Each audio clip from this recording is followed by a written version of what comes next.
That one glorious word represents more than just the geography between the Sabine and the Rio Grande. It represents a unique idea and way of life. A life of rugged individualism, proud self-reliance, gritty toughness, and fierce independence. That is what made Texas, and that is what will save her again. Howdy, folks. Sam Houston here. I want to thank you for tuning into the Feed Bandit podcast. Feed Bandit is the Texas first outdoors brand built by rabid Texans, for rabid Texans, and all those who aim to be one someday.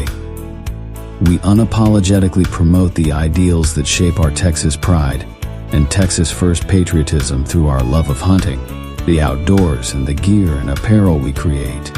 Texas, above all else, preserve the tradition, protect the legacy. Check us out at feedbandit.com. And to repeat that great rallying cry from a former colleague of mine, liberty or death. Now, enough of my talking. Here are a couple of bandits that love Texas as much as I do. Enjoy.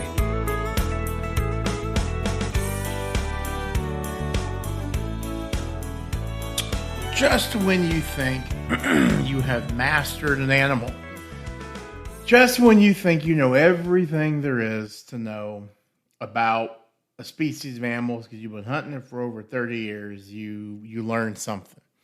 And this podcast is dedicated to this past weekend, Easter weekend, and everything I learned, from this weekend. Kind of a tale of two tales, if you will, because of this the way things really shook out turkey hunting. So, kind of setting the stage for you, especially for those who listen to this later. Here it is, late April, right, and Easter weekend, and the forecast is calling for intermittent rain in the morning on Friday, Good Friday. Yeah, Good Friday. They were calling for like a high of 80, and then the following day, Saturday, they were looking for a high of 70 something, and then it went close back up to 80, I think, on Sunday. And then Saturday and Sunday both had pretty good chances of rain. So, keeping that in mind, okay, so what do we know? What do we know? Well, I know that the place we hunt that, typically by late turkey season, which is kind of what this is, right? The end of April, that those turkeys, the hens are going to be predominantly on the nests. And so if the hens are on the nest, that means the gobblers are going to be out looking for company. And of course, as we've always talked about, that is the best time to really ambush them. They're susceptible to calls, so on and so forth. Well, what made this weekend kind of unique is the rainfall. Okay. Also, we still got a bunch of hens that are not on the nest. I actually had 5 come into one of my locations while I was hunting this past weekend. It was crazy. 5 hens. It was like it was deer season. Typically you'll see onesie, twosie because a lot of them are on the nest, but no. No, there were 5 of them, and so I was like, oh my gosh. And of course, having hens coming in can be a good thing or a bad thing, right?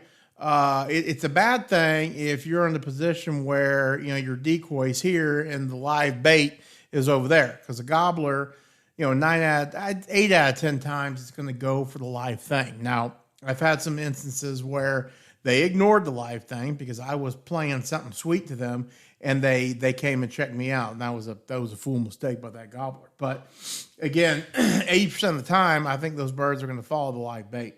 So again, it can be a good thing though, because if you're in a good position, they'll come right to you. So really, one of the things that makes it very difficult to call in wild turkeys during the spring is the wind. Okay, the wind. Is not so much of a detriment to them, okay, because they have incredible hearing, but to us, it's terrible, right? And so, if you're playing like my co-host and I like to refer to, kind of like cat and mouse, okay? So, bobbing and hunting each other, right? The turkey's hunting you and you're hunting the turkey. Really one of the ways you know where that turkey is, generally speaking, is for that turkey to gobble. If that turkey gobbles, you can say, okay, he's over here. I need to be careful, and you can come up with a strategy to get there. Well, this past weekend, it was extraordinarily windy. In fact, I've had about 30 turkey seasons under my belt, and I'm not going to say this was the windiest because, quite frankly, I don't remember all the way back there, but it was one of the more windier ones that I can remember. So because of that, we really kind of focused our attention primarily near our deer feeders, okay? Because there were some hens that were coming in there. Of course, you can hunt along travel routes too, but that's where we decided to go. And so that was generally the plan. So using our nice little scouting tools, right, that we all have, is we've got game cameras, and using those, trying to pattern some birds, so on and so forth. And I think we were pretty good at doing that this particular trip. So going into Good Friday, we wanted to get off and rolling, shall we say? I actually spent I slept in. I got to admit, Friday morning. Okay, probably shouldn't have. It was a good morning to hunt, but I did. Woke up that morning and finally got my TriStar 20 gauge Viper Turkey Edition. Got that broken in and got the sight on there. And God, that thing is just a beast. And I'll go into that in a minute. But so yeah, we got the TriStar all sighted in, and my daughter was going to be first on the gun. So we went to a blind that actually relatively close to the house, along a creek bed, has always had a lot of turkey action, and they're pretty reliable too. So okay, here we are. My daughter, excuse me, soon to turn the clock on 14, going into high school, and this fall. And still, she's a turkey junkie. She loves it. She shot several, blessed to have her harvest. Gosh, I think this was her 4th turkey. Okay. But she really loves it. And, so we go and we set up a pop-up blind, not kind of along a travel route where I know they are. And, again, it was windy, but not too bad. Okay. So we get set up and we give it 5 or 10 minutes. I got a decoy out there. And of course, I'm kind of bouncing around here, but I think it's important to bring it out. Again, we have the kid, okay?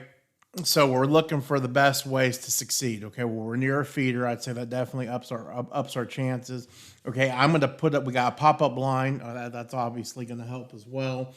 But something else I think is really overlooked is where do you put your decoy, even if you have to put your decoy a little further out there, but it can be seen better by the birds from all different directions, man. That's what you want to do. Because obviously if you've got a gobbler and he's hot to trot, if you've got a decoy out there and you're doing some calls every once in a while, it's going to bring that gobbler in. And then I also think that it'll also help them trigger to gobble as well. So that's what we did. We were in the blind for approximately, 20 or 30 minutes. And typically when I call, I start out, I have a slate call. That's my go-to. Okay. The birds at Rancho Bandito have never been very receptive to mouth calls. Don't understand why. In Throckmorton and San Saba, some of the other places I've hunted, they love it. They can't get enough. And of course that's, especially when you're going solo, right, outside the blind, that's just awesome. So, but yeah, for some reason they love a slate call. So kind of when I get started, again, it wasn't too windy. It was windy, but not too windy. I really hammer it, man. I am loud cadences. My yelps are real loud, real distinct, because I'm really trying to get it out there. And I know that anything within that general area is going to hear that. And sure as hell, after probably 40, 30 minutes or so, I maybe called 3 or 4 times. I got a big blow up right behind me. And lo and behold, of course, coming from behind me drives me crazy, right? Because you can't It's very difficult to see. But I turn around, my daughter and I turn around, and there they are. Now we're in a really, really cool blind, one of those see-through ones, so you can see them, but they can't see you. And it ends up, my memory serves me correct, there's two kind of first-year toms. Okay, they probably had, I don't know, 3 or 4 inch beards, something like that. And then I think the other 3 were Jakes. So, man, they were fired up. They were noisy, redheads going crazy, so on and so forth. So, on a string, they came in. And, once they've kind of committed, I typically will stop calling because, as they get closer, I don't want to screw anything up. I've been doing this a long time, but you hit one wrong bar, you never know. It could send them the other way. So I just let them, I just kind of let them come in. And sure enough, they did. Well, at that time, 2 hens pop out from our right. Don't even see it. So here we go again, right? I got my still decoy. Now, it's Avian X decoy, so it's super, super, super nice. Legs kind of float in the wind. I barely put the decoy on the stake, so it really reacts well in the wind, which is cool. And, but again, live bait, what are you going to do? So, the gobblers were, and of course, the problem is there's 5 turkeys, 5 gobblers / jakes, and then hens. So we literally sat there for, God, I don't know, 10, 15 minutes. My daughter had the TriStar out the blind. We had my shooting sticks, which were great. We used the Primos trigger sticks. They are just phenomenal. You're being able to adjust on the fly. They are truly a lifesaver, especially for kids. So we have those. We're ready to rock and roll. And it was just a matter of time trying to get one of those younger gobblers to kind of separate from the jakes. And finally, when he did, it was kind of a quick shot, but my daughter absolutely gave him hell. Shot a little low, actually shot right underneath his beard, was going for the base of his neck. I think she kind of jerked it a little bit. And but that, with a 3-inch turkey load out of that TriStar at about, 20 yards, blew him back. So instantly dead. So didn't hurt any of the breast meat, which was great.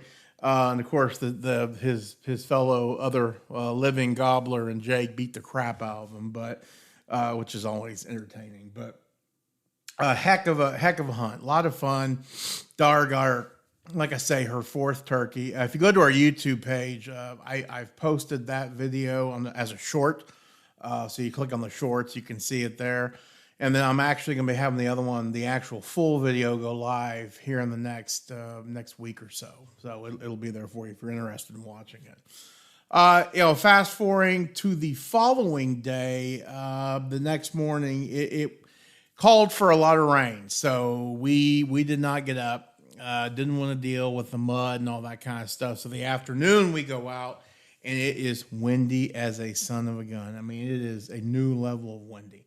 And my best friend and his son were in a pop-up blind that we set up in the shade, kind of at the corner of this feed pen, and I was in the tower stand.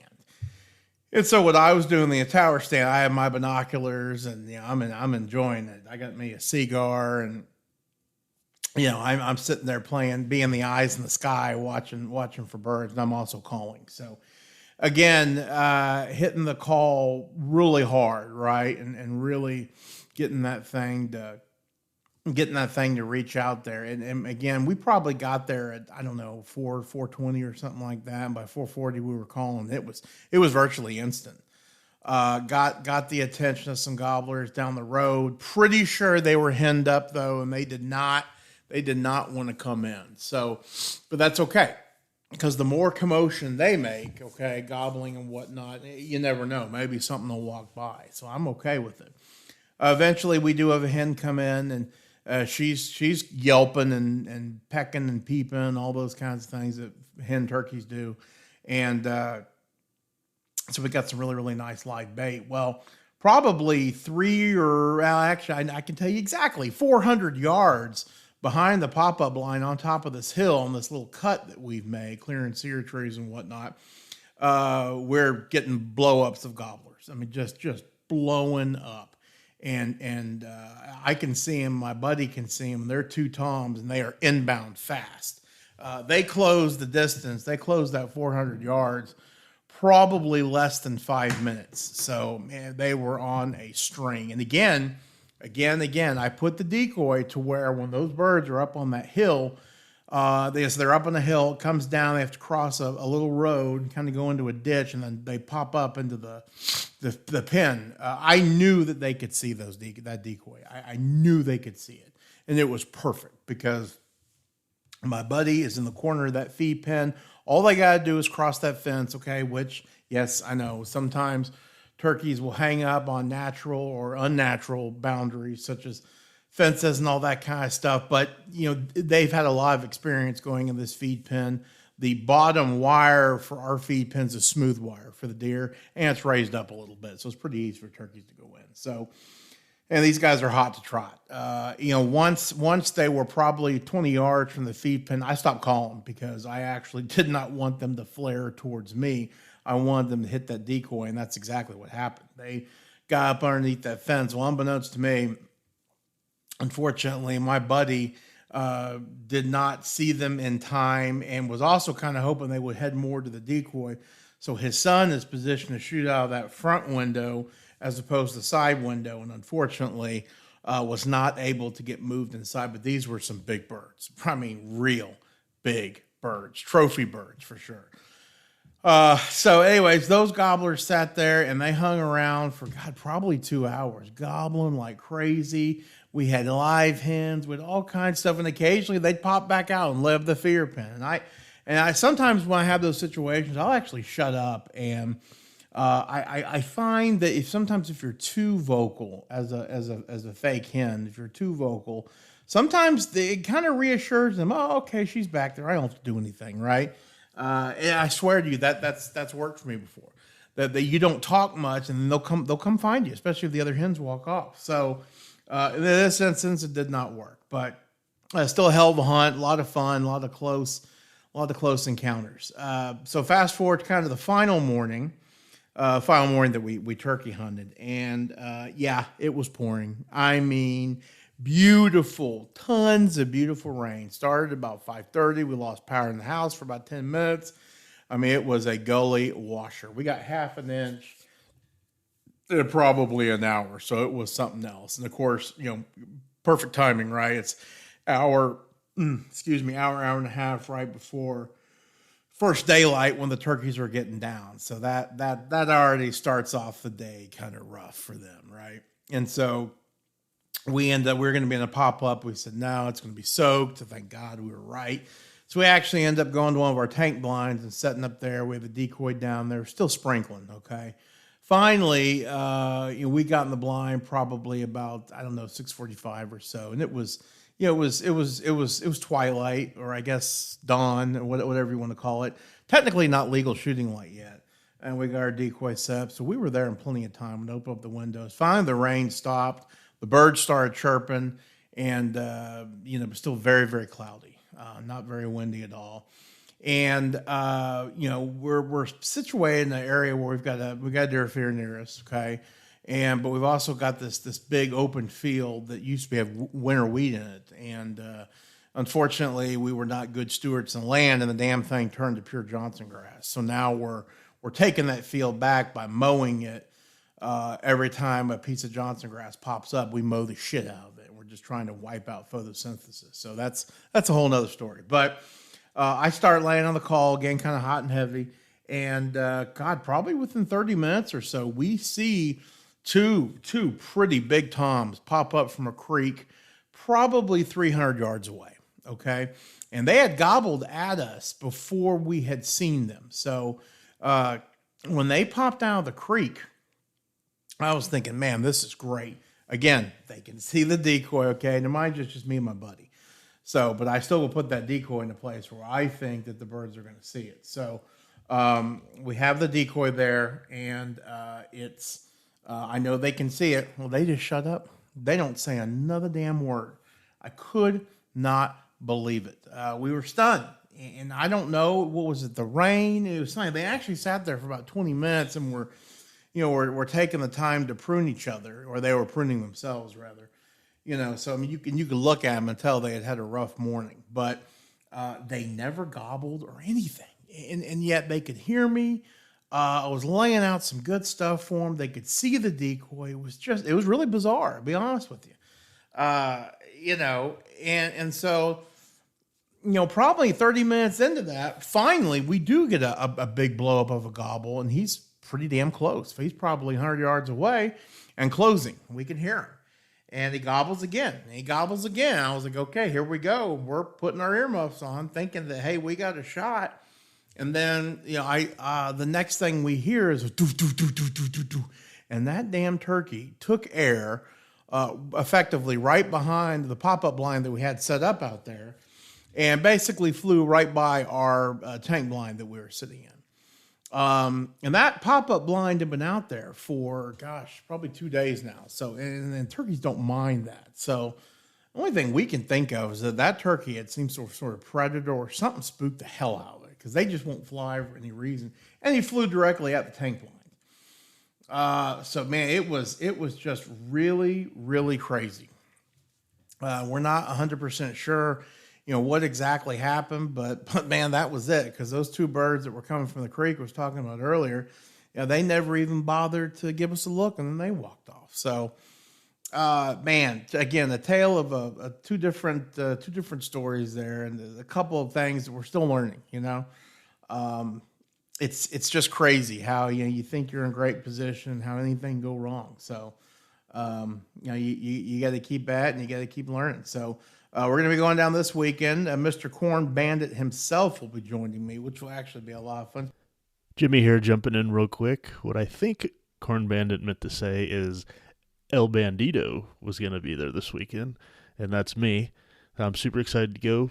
Don't worry, old Corn Bandit. I won't hold it against you. It's been 2 years since he's able to turkey hunt, and he is a turkey junkie. So he's already frothing the mouth, so I'm obviously very excited to get him out there.